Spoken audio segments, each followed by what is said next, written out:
الركب اليماني ألا يا قاصد البيت الحرام.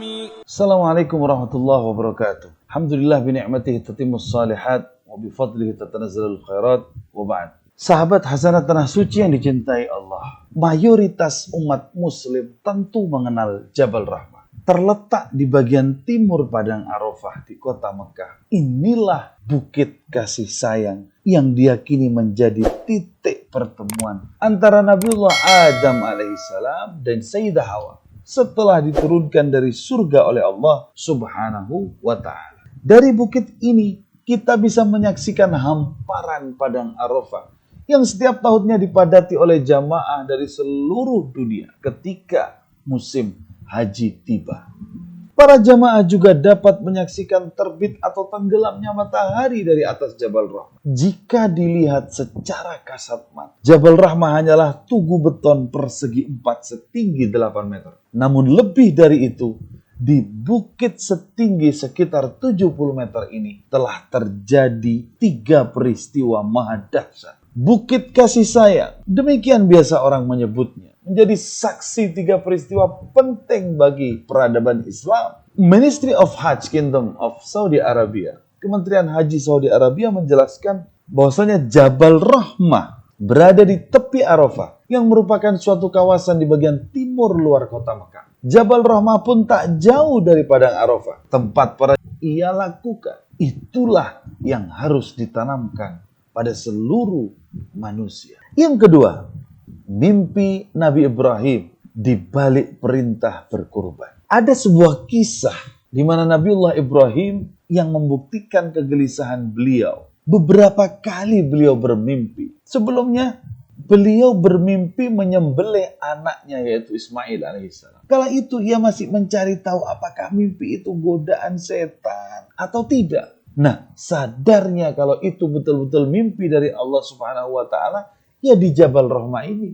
Kemudian Nabiullah Ibrahim digoda oleh setan di Jamarat yang kini menjadi tempat pelemparan batu saat lontar jumrah. Yang ketiga, di Jabal Rahmah, Rasulullah SAW pernah memberikan dakwah yang menjelaskan kesempurnaan agama. Kabar tersebut disambut gembira oleh kaum muslimin, namun tidak dengan Umar bin Khattab dan Abu Bakar As-Siddiq. Keduanya justru menangis sedih karena memiliki firasat akan ditinggal oleh Rasulullah SAW. Kala itu Rasulullah menyampaikan surat An-Nas. A'udzubillahi minasyaitonirrajim. Bismillahirrahmanirrahim. Idza jaa nasrullahi wal fath wa ra'aitan nas yadkhuluna fi dinillahi afwaja fasabbih bihamdi rabbika wastaghfir innahu kana tawwaba. Apabila telah datang pertolongan Allah dan kemenangan dan kamu lihat manusia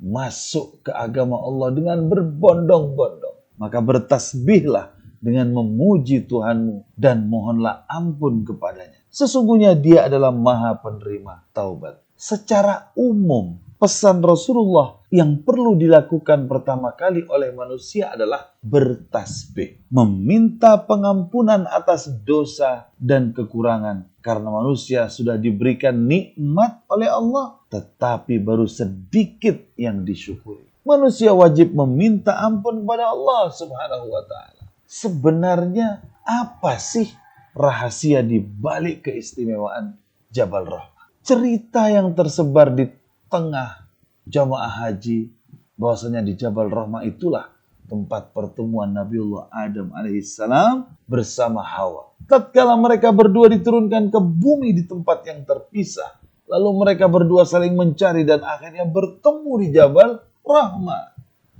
Akhirnya kerinduan dan kecintaan antara dua kekasih tumbuh kembali setelah pertemuan di Jabal Rahmah. Benarkah cerita ini? Tidak dipungkiri bahwasannya sebagian mufassir atau ahli tafsir tatkala menyebutkan sebab penamaan Padang Arafah, mereka menyebutkan beberapa pendapat. Yang pertama, ada yang mengatakan dinamakan Arafat karena para jamaah haji berkumpul di sana, maka yata'arafuna fiha, mereka saling mengenal di antara mereka, yaitu di Padang Arafah tersebut. maka dinamai dengan padang Arafah. Ada yang mengatakan li'annaha wusifat li Ibrahim alaihissalam falamma absaraha Arafah. Padang Arafah dikabarkan sifatnya kepada Nabi Ibrahim alaihissalam. Maka tatkala beliau melihat padang Arafah tersebut, ia pun mengenalnya. Ada yang mengatakan tatkala Jibril alaihissalam membawa Ibrahim alaihissalam mengelilingi lokasi-lokasi manasik, maka Jibril pun memperlihatkan padang Arafah kepada Ibrahim. Maka Ibrahim alaihissalam berkata, araftu, aku tahu. Yang keempat, ada pendapat yang mengatakan iltaqa fiha Adam wa Hawa fata'arafa. Nabi Adam dan Hawa bertemu di padang tersebut, maka mereka berdua saling mengenal. Inilah sebagian pendapat yang disebutkan oleh para ahli tafsir seperti Al-Imam Al-Qurtubi, Al-Imam Az-Zamakhsyari, Al-Imam Ibnu Katsir, dan juga Al-Imam Asy-Syaukani rahimahumullah. Ibnu Athaillah mengisyaratkan pendapat yang menyatakan bahwa nama Arafah adalah termasuk al-asma al-murtajalah, yaitu nama-nama yang tidak berasal dari makna kata yang lainnya. Sebagaimana banyak nama-nama tempat yang lainnya. Yang menjadi perhatian kita adalah pendapat yang menyatakan bahwa Arafah dinamakan dengan nama tersebut karena Nabi Adam setelah berpisah lama dengan Hawa, akhirnya bertemu di padang Arafah. Ada beberapa catatan. Yang pertama, bahwasanya pendapat yang mengatakan ini, riwayatnya belum pernah didapatkan di dalam riwayat yang sahih, yang bisa dijadikan patokan. Kemungkinan ini diambil dari cerita-cerita terdahulu. Yang kedua, kalaupun riwayat cerita ini sahih, maka tidak disebutkan bahwa pertemuan antara Nabiullah Adam alaihissalam dan Hawa di sebuah gunung. Akan tetapi, hanya disebutkan pertemuan mereka di padang Arafah secara mutlak. Dan tidak dikhususkan sebuah gunung. Lagi pula secara logika, buat apa pertemuan mereka di tempat yang tinggi? Tentunya lebih baik jika mereka bertemu di tempat yang landai.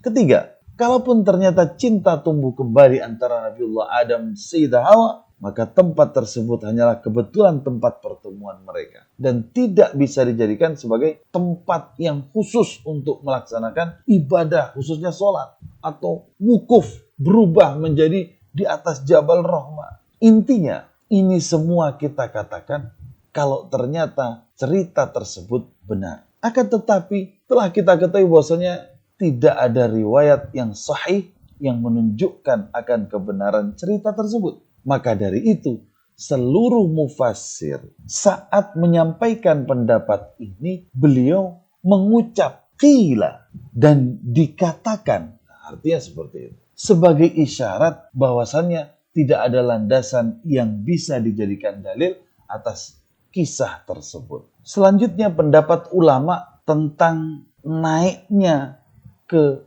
Jabal Rahmah.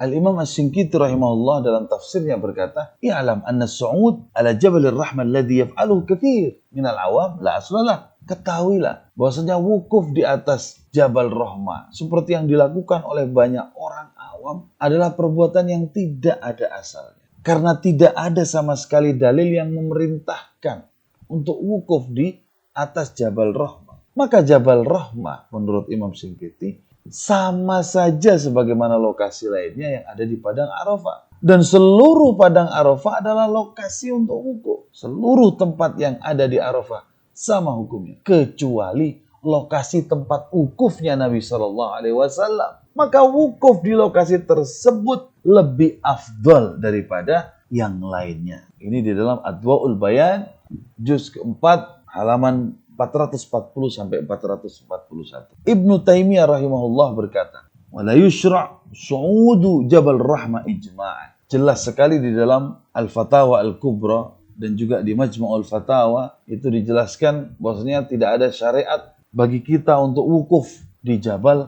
Rahmah, itu berdasarkan ijma' ulama. Adapun pendapat ulama besar dari mazhab Syafi'iyah, yang pertama Imamul Haramain Al-Imam Al-Juwaini, beliau mengatakan wa fi wasati hajabal yusamma Jabal Rahmah wa la nusuk fir ruqifi wa in kana ya'taduhu an-nas. Di tengah-tengah padang Arafah ada sebuah gunung yang dinamakan Jabal Rahmah. tidak ada syariat untuk melaksanakan manasik di atas gunung tersebut ketika kita wukuf. Meskipun orang-orang terbiasa melakukan itu, wallahu a'lam. Ini di dalam Nihayatul Matlab fi Dirayatil Madhab. Sebagaimana juga dinukil oleh Al-Imam An-Nawawi di dalam Al-Majmu' Asy-Syarh Al-Muhadzab. Selanjutnya, Al-Imam An-Nawawi di dalam kitabnya Al-Idah fi Manasikil Hajj wal Umrah. Wa amma mashtahara 'inda al-awam min al-i'tina' bil wukuf ala Jabal Rahmah alladhi bi wasati Arafat kama sabaq bayanu. Penjelasannya, beliau menjelaskan bahwasanya hukum Jabal Rahmah sama dengan lokasi-lokasi lain yang ada di Padang Arafah, kecuali lokasi wukufnya Nabi Sallallahu Alaihi Wasallam. Yang benar adalah perhatian terhadap tempat wukufnya Nabi Sallallahu Alaihi Wasallam, dan inilah yang disebutkan secara khusus oleh para ulama dan dimotivasi serta dinyatakan memiliki keutamaan oleh para ulama. Dan hadisnya ada di Sahih Muslim dan juga lainnya. Inilah yang dinyatakan oleh Asy-Syafi'i dan seluruh para ulama Asy-Syafi'iyah dan ulama-ulama lainnya di dalam Al-Majmu' Asy-Syarh Al-Muhadzab. Demikian juga sebagaimana yang disampaikan oleh Al-Imam An-Nawawi di dalam kitabnya Al-Idah fi Manasikil Hajj wal Umrah. Selanjutnya Al-Imam Ad-Dimyati, beliau mengatakan wa'lam anna as-su'ud 'ala al-jabal lil-wuquf 'alayhi kama yaf'aluhu al-'awam khata' mukhalif lis-sunnah. Al-Imam Ad-Dimyati di dalam I'anatul Talibin juz 2 halaman ke 325 menyampaikan, ketahuilah bahwasanya naik ke atas Jabal Rahmah ini untuk wukuf di situ sebagaimana yang dilakukan oleh orang awam. Ini sebenarnya sebuah kesalahan dan tidak ada sunnahnya, tidak ada syariatnya. Rasulullah SAW tidak pernah memberikan contoh seperti itu. Maka dari itu kesimpulannya adalah, pertama, Rasulullah SAW dan para sahabatnya sama sekali tidak pernah naik ke Jabal Rahmah untuk melaksanakan wukuf di sana. Yang kedua, lokasi wukuf Nabi adalah di bawah, dekat Jabal Rahmah, dan bukan di atas Jabal Rahmahnya. Nabi berwukuf sambil naik onta beliau dengan menghadap kiblat, dan Jabal Rahmah berada di antara beliau dan kiblat. Yang ketiga, semua tempat wukuf di Padang Arafah hukumnya sama. Tidak ada yang spesial dan istimewa kecuali lokasi tempat wukufnya Nabi SAW. Para ulama telah ijma, sepakat bahwa tidak disyariatkan menaiki Jabal Rahmah untuk melaksanakan wukuf dan khusus melaksanakan ibadah wukuf di sana. Yang disyariatkan bagi jamaah haji adalah berdoa. Sejak selesai sholat zuhur dan asar, saat itu kita sholatnya di jamak qasar takdim. Hingga terbenam matahari kita berdoa. Maka para jamaah tidak perlu bersusah payah mencari lokasi Jabal Rahmah, karena akan menghabiskan waktu emas mereka untuk berdoa. Selain itu, sulit juga mencari lokasi Jabal Rahmah.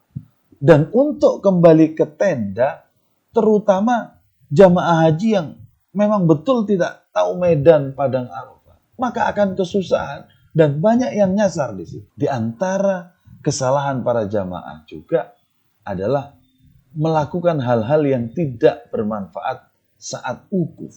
Seperti ngobrol ngalor ngidul, ngopi saja, atau tidur terus dalam waktu yang lama. Ada sebagian yang hanya membaca berita saja, buka HP, internet, atau bahkan update status di medsos, seluruh gerak-geriknya di foto update, foto update, foto update.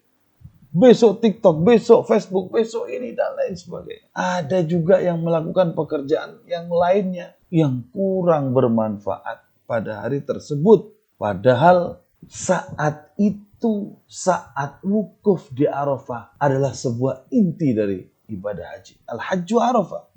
Inti dari haji adalah wukuf di Arafah. La hajja liman la Arafatah. Bahkan tidak sah haji kita kalau tidak wukuf di Arafah situ. Maka di tempat yang berkualitas, manfaatkanlah waktu dengan amal ibadah yang berkualitas sehingga kita dapat menjadi haji yang mabrur. Amin. Allahumma amin. Semoga Allah memudahkan langkah kita menuju Baitullah, melaksanakan ibadah haji dan umrah bersama keluarga besar kita, istri, anak, cucu kita. Amin ya rabbal alamin. Aku ma tasma'un wal afu minkum. Assalamualaikum warahmatullahi wabarakatuh. يا حادي الركب اليماني ألا يا قاصد البيت الحرام